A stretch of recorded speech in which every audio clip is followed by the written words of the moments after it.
पृथ्वी पर कई तरह के जीवित प्राणी रहते हैं, लेकिन क्या सभी जीव हर जगह मौजूद होते हैं? हमारा मतलब है कि क्या मछलियां पानी से बाहर जीवित रह सकती हैं? क्या पेंगुइन्स इक्वेटोरियल जंगलों में रह सकती हैं जहां तापमान गर्म होता है? खैर नहीं। इसलिए भले ही पृथ्वी सभी जीवित प्राणियों के लिए एक विशाल घर की तरह हो, लेकिन सभी अपने अपने कमरों में रहना पसंद करते हैं। इन कमरों या रीजन्स को हैबिटेट्स कहा जाता है। हैबिटेट का मतलब है सराउंडिंग्स जहां जीव रहते हैं। दूसरे शब्दों में सभी रीजन्स जहां जीवन मौजूद है उन्हें हैबिटेट्स कहते हैं। क्या हैबिटेट्स में जीवित और निर्जीव दोनों ही चीजें शामिल होती हैं? जी हां, हर हैबिटेट में जीवित और निर्जीव दोनों कंपोनेंट्स शामिल होते हैं।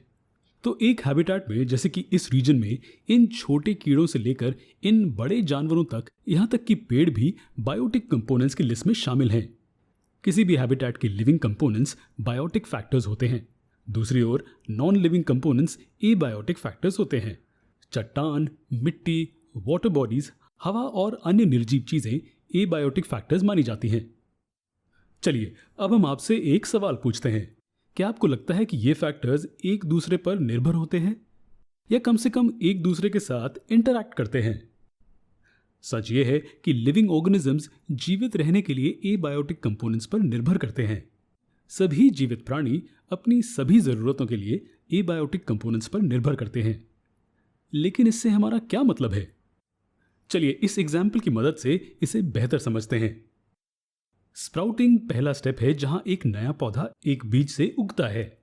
एक बीज जो कि एक बायोटिक कंपोनेंट है, इसका स्प्राउट होना हवा, पानी, रोशनी और गर्मी जैसे एबायोटिक कंपोनेंट्स पर निर्भर करता है। किसी भी दिए गए स्थान में जहां ये एबायोटिक और बायोटिक कंपोनेंट्स एक दूसरे के साथ इंटरैक्ट करते हैं, वो एक इकोसिस्टम बनाते हैं। तो क्या एक इकोसिस्टम में सभी जीवित चीजें एक दूसरे से और अपने निर्जीव साथियों से इंटरैक्ट करती हैं?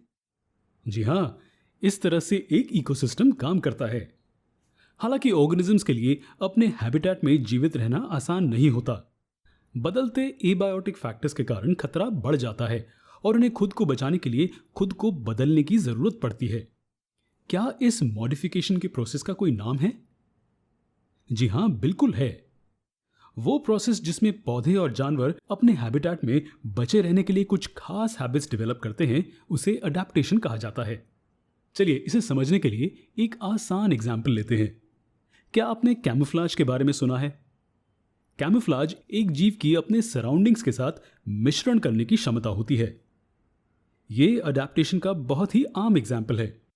ऑर्गेनिजम्स खुद को शिकारियों से बचाने के लिए कैमोफ्लेज करते हैं। तो है ना ये बचे रहने का एक टेक्निक? इसलिए हम इसे अडैप्टेशन का एक टाइप कहते हैं। लेकिन अडैप्टेशंस कैसे लाए जाते हैं? हम अडैप्टेशंस के कॉन्सेप्ट को अगले वीडियो में डिटेल में देखेंगे।